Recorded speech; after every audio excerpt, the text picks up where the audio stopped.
دو دہائیوں پر محیط تھکا دینے والی افغان جنگ کے بارے میں نومنتخب امریکی صدر جو بائیڈن کا کہنا ہے کہ وہ اس طویل جنگ سے تنگ ہے، لہٰذا وہ اسے ذمہ داری کے ساتھ ختم کرنا چاہتے ہیں تاکہ امریکہ کو اس سے دوبارہ کبھی خطرہ نہ ہو۔ دوسری جانب موجودہ امریکی صدر ڈونلڈ ٹرمپ کے اعلان کے بعد جنوری کے وسط تک افغانستان میں امریکی فوجیوں کی تعداد 2500 تک رہ جائے گی۔ یہ فوج محض کابل کی سیکیورٹی یقینی بنانے کے لیے کافی ہوگی، باقی افغانستان اور افغان عوام بظاہر شدت پسند تنظیموں اور افغان فورسز کے رحم و کرم پر ہوں گے، جس وجہ سے اس بات کا خدشہ ہے کہ سن 2021 کے خاتمے تک افغان طالبان دوبارہ اقتدار میں آ جائیں گے۔ رواں برس دسمبر میں افغان حکومت اور طالبان کے درمیان امن مذاکرات کے حوالے سے ابتدائی معاہدے پر اتفاق ہوا۔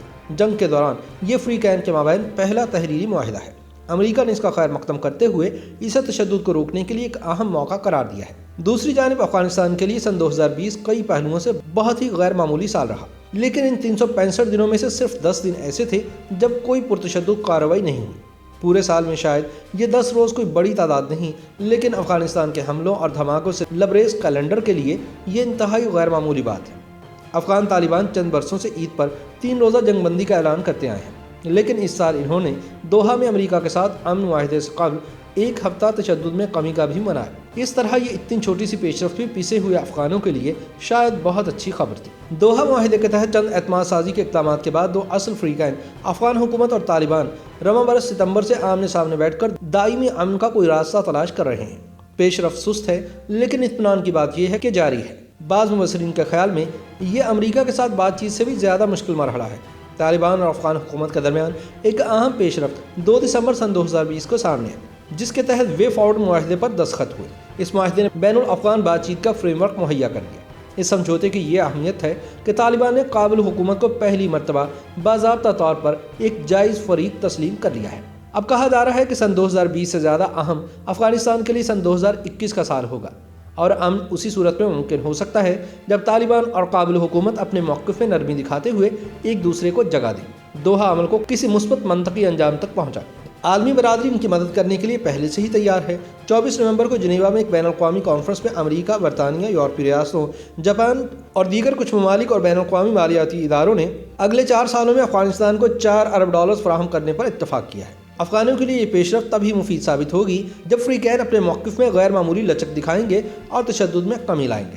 اب انہیں سب سے زیادہ کھلے دل اور دماغ کے ساتھ اس فتح کو افغان عوام کی کامیابی بنانا ہے۔ افغان عوام اس ساری بات چیت اور مذاکرات سے زیادہ پر امید دکھائی نہیں دیتے۔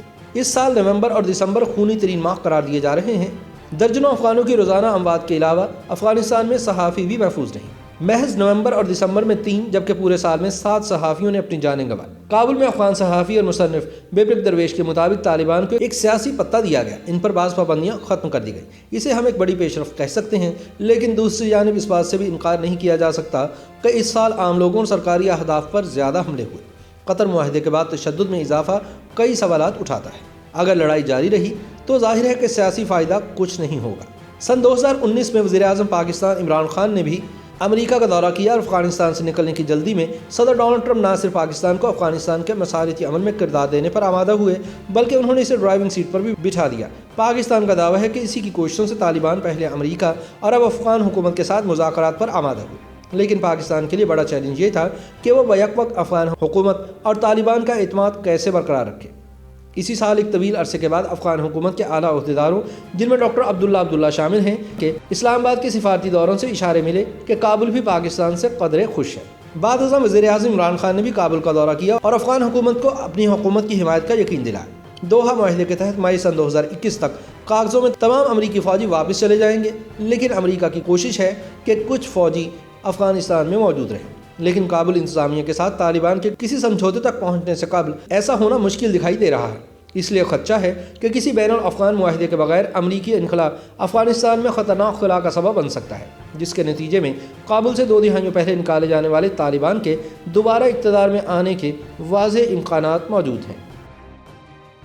YouTube پر گوگلی نیوز دیکھنے کے لیے youtube.com کی سرچ بار میں googly news T V type کریں۔ گوگلی نیوز کے پیج پر سرخ رنگ کے سبسکرپشن والے بٹن پر کلک کرنا نہ بھولیے۔ YouTube پیج پر اپلوڈ ہونے والی ویڈیوز سے باخبر رہنے کے لیے بیل آئیکن پر کلک کیجیے۔ آپ کو ہر نئی ویڈیو کے بارے میں نوٹیفیکیشن موصول ہو جائے گا۔